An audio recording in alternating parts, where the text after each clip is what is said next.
Hi good morning. This is Vani Manjunath. Welcome to my YouTube channel. ಇವತ್ತು ನಾವು Nifty ಮತ್ತು bank Nifty ಅನಾಲಿಸಿಸನ್ನು ನೋಡೋಣ. ಈ ಎಲ್ಲ ಅನಾಲಿಸಿಸ್ಗಳು ಓನ್ಲಿ ಫಾರ್ ಎಜುಕೇಷನಲ್ ಪರ್ಪಸ್, ಆಯಿತಾ? ಓಕೆ, ನಮಗೆ ಡೈಲಿ ಟೈಮ್ ಫ್ರೇಮಲ್ಲಿ ಏನು ಹೇಳ್ತಾ ಇದೆ, ನಮಗೆ ಒಂದು ಡೌನ್ಫಾಲ್ ಆಗಿದೆ. ಡೌನ್ಫಾಲ್ ಆಗಿ ಈಗ ಒಂದು ಪ್ಯಾಟರ್ನ್ ಮಾಡಿಕೊಂಡು ನಮಗೆ ಮೇಲ್ಗಡೆ ಹೋಗ್ತಾ ಇದೆ. ಸೊ ಇದನ್ನು ನಾನು ಇಂಟರ್ಡೇಗೆ ಕನ್ವರ್ಟ್ ಮಾಡ್ಕೋಬೇಕು ಅನ್ನೋದನ್ನ ನೋಡೋಣ. ಸೊ ನಾನೀಗ 15 ಮಿನಿಟ್ಸ್ ಟೈಮ್ ಫ್ರೇಮಲ್ಲಿ ಅನಾಲಿಸಿಸ್ ಮಾಡ್ತಾ ಇದ್ದೀನಿ. ಏನು ಅನಾಲಿಸಿಸ್ ಹೇಳುತ್ತೆ, ನಾವು ಒಂದು ಬಜೆಟ್ ದಿನ ಏನಾಗಿತ್ತು, ಒಂದು ಡ್ರಾಸ್ಟಿಕ್ ಫಾಲ್ ಆಗಿತ್ತು ಈ ಏರಿಯಾ. ಇದು ನೋಡಿದ್ರಿ, ಯಾವುದಾದ್ರು 23,624 ಬಂದುಬಿಟ್ಟು ಒಂದು ಡ್ರಾಸ್ಟಿಕ್ ಫಾಲ್ ಆಗಿತ್ತು. ಆ ಒಂದು ಹೈ ನಮಗೆ ಹಾಗೆ ಒಂದು ರೆಸಿಸ್ಟೆನ್ಸ್ ಆಗಿ ಇರ್ಬೋದು ಅಂತ ನಾವು ಅಂದ್ಕೊಂಡಿದ್ವಿ, ಕರೆಕ್ಟ್? ಸೊ ಈ 23,600 ಕೂಡ ನಮಗೆ ಏನು ಮಾಡ್ತು, ಮೊಮೆಂಟಮಲ್ಲಿ ಬ್ರೇಕ್ ಮಾಡಿಕೊಂಡು ಮೇಲೆ ಹೋಯಿತು. ಸೊ ಈ ಏರಿಯಾ ಬ್ರೇಕ್ ಮಾಡ್ಕೊಂಡು ಹೋಗಿ ಮತ್ತೆ ಪುನಃ ಇಲ್ಲಿ ರೀಟೆಸ್ಟ್ ಮಾಡಿಕೊಂಡು ಅದರ ಒಂದು ಎಕ್ಸ್ಟೆನ್ಷನ್ ವರ್ಷನನ್ನು ಹಾಗೆ ನೆನ್ನೆ ಒಂದು ಗ್ಯಾಪ್ ಅಪ್ ಕೂಡ ಆಯಿತು. ಗ್ಯಾಪ್ ಅಪ್ ಆಗಿದ್ದು ಎಕ್ಸಾಕ್ಟ್ ನಮ್ಮ ಒಂದು ಏರಿಯಾ ಒಂದು 23,000 ಮೊದಲೇ ಪ್ರೀ ಡಿಫೈನ್ಡ್ ಆಗಿರೋ ಏರಿಯಾ ಆಗಿತ್ತು. ಅದು 23,800 23,800 ಏರಿಯಾ ಒಂದು ಮೇಜರ್ ರೆಸಿಸ್ಟೆನ್ಸ್ ಆಗಿ ವರ್ಕ್ ಆಯಿತು. ಸೊ ಅಲ್ಲಿಂದ ಏನಾಯಿತು, ಇವೆಂಚುಲಿ ಅದು ಕೆಳಗಡೆ ಬಂತು. ಬಟ್ ಇದು ಕ್ವೈಟ್ ಕಾಮನ್, ಯಾಕಂತಂದರೆ ಇಷ್ಟು ಮೊಮೆಂಟಮಲ್ಲಿ ನಮಗೆ ಮೇಲ್ಗಡೆ ತೊಗೊಂಡೋದಾಗ ಅಲ್ಲಿ ಒಂದು ಪ್ರಾಫಿಟ್ ಬುಕ್ಕಿಂಗ್ ಆಗುತ್ತೆ, ಅಲ್ಲಿ ಒಂದು ಪಾಸ್ ಕೊಡುತ್ತೆ. ಸೊ ಇವತ್ತಿನ ಒಂದು ಇವಾಗ 7:15 ಆಗಿದೆ. ಸೊ 7:30ಗೆ ನನ್ನ ಒಂದು ಗ್ಲೋಬಲ್ ಇದ್ರ ಪ್ರಕಾರ ಏನು ಹೇಳ್ತದೆ, ಅದು ಗ್ಯಾಪ್ ಅಪ್ ಕೂಡ ಆಗೋ ಒಂದು ಸಾಧ್ಯತೆ. ಅದ್ರ ಜೊತೆಗೆ ಒಂದು ನಮಗೆ ಒಂದು ಪೊಲಿಟಿಕಲ್ ನ್ಯೂಸ್ ಕೂಡ ಏನು ಎಲ್ಲರಿಗೂ ಗೊತ್ತಿರೋ ಹಾಗೆ ಒಂದು ಎಕ್ಸಿಟ್ ಪೋಲ್ದು ಒಂದು ರಿಸಲ್ಟ್ ಕೂಡ ಬಂದಿದೆ. ಅದೇ ಹೇಳ್ತಾ ಇದೆ, ಪಾಸಿಟಿವ್ ಒಂದು ನೋಟಲ್ಲಿ ಒಂದು ಆಗಿದೆ. ಸೊ ಹಾಗಾಗಿ ಅದು ಕೂಡ ಒಂದು ನಮ್ಮ ಮಾರ್ಕೆಟ್ ಮೇಲೆ ಇಂಪ್ಯಾಕ್ಟ್ ಆಗ್ಬೋದು. ಓಕೆ, ಸೊ ಅದೇನೇ ಇಂಪ್ಯಾಕ್ಟ್ ಆದರೂ ನಮ್ಮ ಒಂದು ಝೋನ್ ಏನಿದೆ ಆ ಝೋನ್ ಪ್ರಕಾರನೇ, ನಮ್ಮ ಲೆವೆಲ್ಸ್ ಪ್ರಕಾರನೇ ನಾವು ವರ್ಕ್ ಮಾಡಬೇಕಾಗತ್ತೆ. ಯಾಕಂದರೆ ಹೇಗಾದಾಗೆ ನೋಯ್ಸ್ ಟ್ರೇಡರ್ ಥರ ನಾವು ಟ್ರೇಡ್ ಮಾಡಬಾರ್ದು ಅಂತ ಪ್ರೋ ಟ್ರೇಡರ್ ಅಂತ ಹೇಳ್ತೀನಿ. ಸೊ ನೋಡಿ, ನನಗೆ ಒಂದು ಮಾರ್ಕೆಟಿನ ಇವತ್ತಿನ ಪ್ರಕಾರ ಒಂದು 23,700 ಝೋನಲ್ಲಿ, ಈ ಝೋನಲ್ಲಿ ಮಾರ್ಕೆಟ್ ಓಪನ್ ಆಗೋಕ್ಕೆ ಸಾಧ್ಯತೆ ಇದೆ. ಓಕೆ, ಸಾಧ್ಯತೆ ಇದೆ. ಸೊ ಅಲ್ಲಿ ಒಂದು ಸಸ್ಟೈನ್ ಆಗುತ್ತಾ ಇಲ್ಲ ಅಂತ ನೋಡೋಣ. ಸಸ್ಟೈನ್ ಆಗಿ ಅದೇ ಏರಿಯಾದಲ್ಲಿ ಇದ್ದು ಹಾಗೆ ಮೊಮೆಂಟಮಲ್ಲಿ ಮೇಲೆ ಹೋಯ್ತು ಅಂದರೆ no doubt there is a next resistance level is 24,000 ಅಂತ ನಾವು ಹೇಳ್ಬೋದು.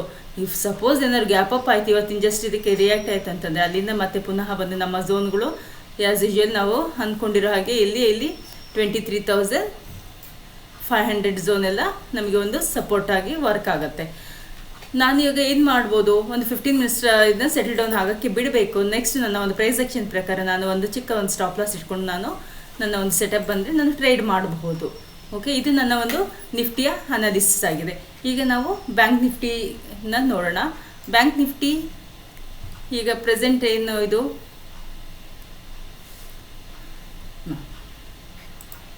ಎಸ್, ಬ್ಯಾಂಕ್ ನಿಫ್ಟಿ ಕೂಡ ಅಷ್ಟೇ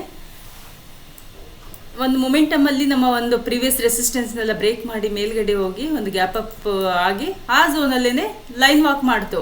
ಬೆಳಗ್ಗೆಯಿಂದ ಏನು ಅಂತ ಒಂದು ಚಿಕ್ಕ ಪುಟ್ಟ ಟ್ರೇಡ್ ಸಿಕ್ತು, ಬಟ್ ನಮಗೆ ಒಂದು ಚಿಕ್ಕದಾಗಿ ಒಂದು ಟ್ರೇಡ್ ಮಾಡೋಕ್ಕೆ ಸಿಕ್ಕಿದ್ದು ಆಫ್ಟರ್ 2 o'clock ಒಂದು ಫಾಲ್ ಆಯ್ತಲ್ಲ, ಈ ಒಂದು ಇದು ನಮಗೆ ಕ್ಯಾಚ್ ಮಾಡೋಕ್ಕೆ ಒಂದು ಲಾಯಕ್ಕಾಗಿತ್ತು ಅಂತ ಹೇಳ್ಬೋದು. ಸೊ ನಾನು ಇಲ್ಲಿ ಒಂದು ಟ್ರೆಂಡ್ ಲೈನ್ ಕೂಡ ಹಾಕಿದ್ದೀನಿ, ಅದು ಕೂಡ ರೆಸ್ಪೆಕ್ಟ್ ಮಾಡಿದೆ. ನೋಡೋಣ ಅದನ್ನು ಎಷ್ಟು ಮಟ್ಟಿಗೆ ಅದು ಒಂದು ರೆಸ್ಪೆಕ್ಟ್ ಮಾಡಿ ಇದಾಗುತ್ತೆ ಅಂತ. ಬಟ್ ಇವಾಗಿನ ಒಂದು ಆ್ಯಸ್ ಐ ಸೆಡ್ ಒಂದು ಪೊಲಿಟಿಕಲ್ ನ್ಯೂಸ್ ಏನಿದೆ ಅದಕ್ಕೆ ಇಂಪ್ಯಾಕ್ಟ್ ಆಗುತ್ತೆ ಅಂತಂದರೆ, ಅದಕ್ಕೆ ರಿಯಾಕ್ಟ್ ಮಾಡುತ್ತೆ ಅಂತಂದರೆ ಒಂದು ಗ್ಯಾಪ್ ಅಪ್ ಆಗೋಕ್ಕೆ ಸಾಧ್ಯತೆ ಇದೆ. Again there is a chance ಒಂದು 50,500 ನನಗೆ ಒಂದು ರೆಸಿಸ್ಟೆನ್ಸು. 50,500 ನನ್ನ ಒಂದು ರೆಸಿಸ್ಟೆನ್ಸ್ ಝೋನೇ ಇದು. ಇದನ್ನು ಒಂದು ಮೊಮೆಂಟಮಲ್ಲಿ ಬ್ರೇಕ್ ಆಯಿತು ಅಂತಂದರೆ, ಮೊಮೆಂಟಮಲ್ಲಿ ಬ್ರೇಕ್ ಆದರೆ there is a chance to move towards the 51,000. Okay, ಅಲ್ಲಿವರೆಗೂ ನಮಗೆ ಈ ಏರಿಯಾವರೆಗೂ ನೆಕ್ಸ್ಟ್ ಬರೋದಕ್ಕೆ ಚಾನ್ಸಸ್ ಇದೆ. ಬಟ್ ಒಂದೇ ನಾವು ನ್ಯೂಸನ್ನು ಇಟ್ಕೊಂಡು ಅಥವಾ ಇದನ್ನು ಮಾಡಿಕೊಂಡು ನಾವು ಟ್ರೇಡ್ ಮಾಡೋಕ್ಕಾಗಲ್ಲ. ನಮ್ಮ ಸೆಟಪ್ ಬರಬೇಕಾಗತ್ತೆ, ಇಲ್ಲ ಅಂತಂದರೆ ನಮ್ಮ ಬೈಯಿಂಗ್ ಏರಿಯಾ ಎಲ್ಲ ವೈರಿ ಆಗಿಬಿಡತ್ತೆ. ಸೊ ಎಷ್ಟು ಮಾರ್ಕೆಟ್ ಮೇಲಿದ್ರೂ ಕೂಡ ನಾವು ಪ್ರಾಫಿಟಲ್ಲಿ ಇರೋಕ್ಕಾಗಲ್ಲ. ಇದೆಲ್ಲ ಒಂದು fact, what I am telling you. Okay, next if suppose market ಏನೋ ಇಲ್ಲಿ ಓಪನ್ ಆಯಿತು, ಇಲ್ಲಿ 53,500 ಝೋನಲ್ಲಿ ಓಪನ್ ಆಗೋಕ್ಕೆ ಸಾಧ್ಯತೆ ಇದೆ. ಸೊ ಈ ಝೋನಲ್ಲಿ ಎಲ್ಲ ಓಪನ್ ಆಯಿತು, ಓಪನ್ ಆಗಿಲ್ಲೇ ಹೋಲ್ಡ್ ಮಾಡಿ ಪುನಃ ಏನಾದ್ರು ಡೌನ್ಫಾಲ್ ಆಯಿತು ಅಂತಂದರೆ there is a major chance ನಮಗೆ ಬೈ ಮಾಡೋದಕ್ಕೆ 50,030. ಯಾವ ಏರಿಯಾದು 50,030 ಏರಿಯಾ. 50,030 ಏರಿಯಾ ಒಂದು ಸಪೋರ್ಟು. ಅದು ಬಿಟ್ಟರೆ ಅನದರ್ ಮೇಜರ್ ಸಪೋರ್ಟ್ 49,880. ಇದು ಒಂದು ಮೇಜರ್ ಸಪೋರ್ಟು. ನಾವು ಇಲ್ಲಿ ನೋಡಬೇಕಾಗುತ್ತೆ. ಅಗೇನ್ ಇದೇನಾದ್ರು ಈ ಹೈನ ಏನಾದ್ರು ಬ್ರೇಕ್ ಮಾಡ್ತು ಅಂತಂದರೆ ಈ ಏರಿಯಾ ನಮಗೆ ಒಂದು ಸಪೋರ್ಟಾಗಿ ಒಂದು ವರ್ಕ್ ಆಗುತ್ತೆ. ಈ ಝೋನ್ ಎಲ್ಲ ಹೇಳ್ದಂಗೆ ನಾವು ಮೂಮೆಂಟಮಲ್ಲಿ ಬ್ರೇಕ್ ಆಗಿ ಮೇಲಕ್ಕೆ ಹೋಗ್ಬೇಕು. ಆವಾಗ ನಮಗೆ ಒಂದು ಕನ್ಫರ್ಮೇಷನ್ ಒಂದು ಸಿಗುತ್ತೆ. ಏನೇ ಕನ್ಫರ್ಮೇಷನ್ ಇದ್ದರೂ without stop loss we cannot trade. Okay, ನಿಮಗೆ ಒಂದು ಈ ಅನಾಲಿಸಿಸ್ ಇಷ್ಟ ಆಯಿತು ಅಂತ ಅಂದ್ಕೊಡ್ತೀನಿ. ಆ ಒಂದು ಇನ್ವೆಸ್ಟ್ಮೆಂಟ್ ಏನು ಇವಾಗ ನಮಗೆ ಒಂದು ಗೊತ್ತಿದೆ, ಒಂದು ಪೊಲಿಟಿಕಲ್ ನ್ಯೂಸ್ ಒಂದು ಪಾಸಿಟಿವ್ ಬರುತ್ತೆ ಅಂತಂದರೆ ಏನೆಲ್ಲ ಇನ್ನೊಂದು ನಾನು ಏನು ಮಾಡ್ಬೋದು ಅಂತಂದರೆ ನನಗೆ ETF ನಾನು ಬೈ ಮಾಡ್ಬೋದು. ಯಾಕಂದರೆ ಅದು ಲೆಸ್ ವಾಲಟೈಲ್. ETF ಯಾವುದದು ನಿಫ್ಟಿ ಬೀಸ್. ನಿಫ್ಟಿ ಬೀಸಲ್ಲಿ ನಾನು ಒಂದು ನೋಡಬಹುದು ಇನ್ವೆಸ್ಟ್ಮೆಂಟ್ಗೆ. ಯಾಕಂತಂದರೆ ಅದು ಈ ಇದು ಎಕ್ಸಿಟ್ ಪೋಲ್ ಏನು ಬಂದಿದೆ ಇವತ್ತು ಗೊತ್ತಾಗಿರೋದ್ರಿಂದ ನಮಗೆ ಎಲೆಕ್ಷನ್ ನೆಕ್ಸ್ಟ್ ವೀಕ್ ಎಕ್ಸ್ಪೈರಿವರೆಗೂ ಒಂದು ಇದಾಗ್ಬೋದು. ಯಾವುದು ನಾವು ಆಪ್ಷನ್ ಎಲ್ಲ ಮಾಡ್ತೀವಿ ಅಂದರೆ, ಬಟ್ ಇದು ಹೋಲ್ಡ್ ಮಾಡ್ಬೋದಲ್ಲ 1 ವೀಕ್ವರೆಗೂ we can hold it. But ಇವತ್ತೇ ಮಾಡಿದ್ರೆ ನಾಳೆ ಸೆಲ್ ಮಾಡಲಿಕ್ಕಾಗಲ್ಲ. ಯಾಕಂದರೆ T+1 ಎಲ್ಲ ಇದೆ. ಸೊ ಹಾಗಾಗಿ ನಾವು ಇದನ್ನು ಒಂದು ಇನ್ವೆಸ್ಟ್ಮೆಂಟ್ ಥರ ಇದನ್ನು ನೋಡಬಹುದು.